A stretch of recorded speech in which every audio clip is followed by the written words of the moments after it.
Tell us now where you are at. Has Chris Bowen accepted the offer of a debate with you, Gerard? Good morning, Rowan and Rita and James. Unfortunately not. He wrote back and basically called anyone who holds views similar to ours as cookers and conspiracy theorists, which I felt was very insulting. And quite frankly, the idea that if you support renewables is not in Australia's interest. So I think that's a perfectly acceptable view, given that most renewables are imported from overseas.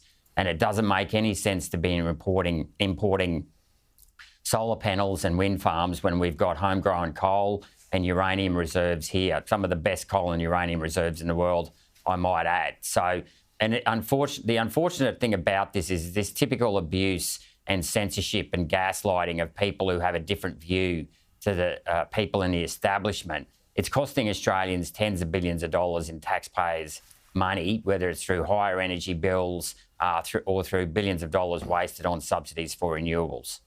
James.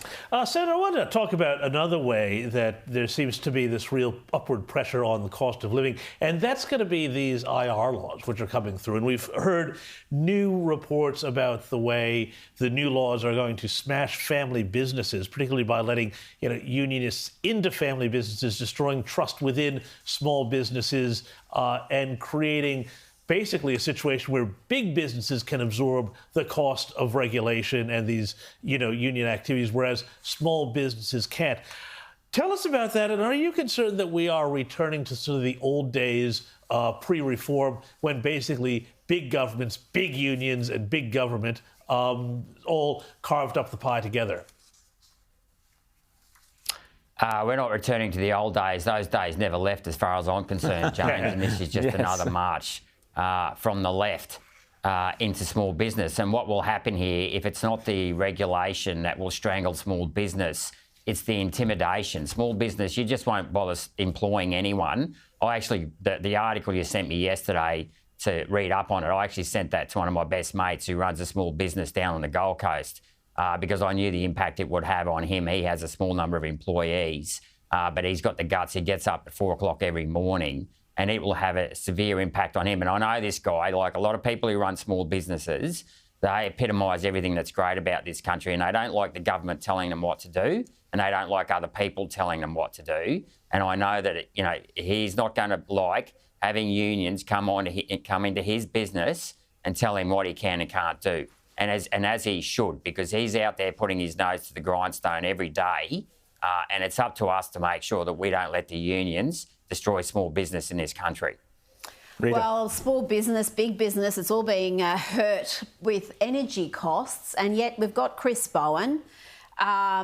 Seems to be pretty occupied with you. We talked about the debate he won't have with you. He won't debate you, but he is on social media, on X, tweeting like some sort of a first-year arts student, defaming you with all sorts of slurs. You've got in his head there, Gerard. How do you deal with that? Have you considered, legal action? He's not exactly under parliamentary privilege when he's calling you just terrible things and suggesting you're a cooker. And we know what that means. It's not complimentary in any way. Oh, look, Rita, that stuff doesn't worry me. That's part of the life on social media. And if anything, he's the loser out of this. And it demonstrates that the level of censorship and gaslighting goes right through to the top of the Labor Party. And yet again, and I'll call out to him today, or any other minister or member of the Labor Party or the Greens that wants to debate issues around climate change, around the performance of our bureaucrats, I'm happy, and I know many of my colleagues would be happy to debate you at any time, any place, because these issues are too important and they shouldn't be pushed under the carpet so that you guys can get away with spreading your lies.